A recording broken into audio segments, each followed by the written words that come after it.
Aquarius बुर्जिलो, Aquarius वालों की इस वीक की स्टोरी ऑफ द वीक क्या नजर आती है।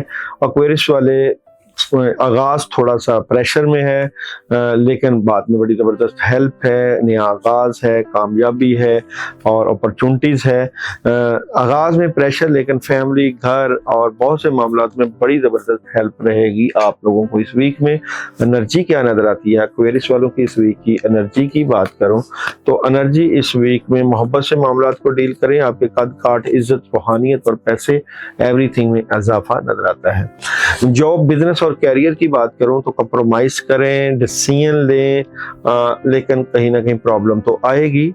मैरिज और रिलेशन की बात करूं तो मैरिज और रिलेशन में बहुत ज़बरदस्त एनर्जी है, कामयाबी है, पैसा है, खुशियां हैं। हेल्थ की बात करूं, हेल्थ स्ट्रॉन्ग है।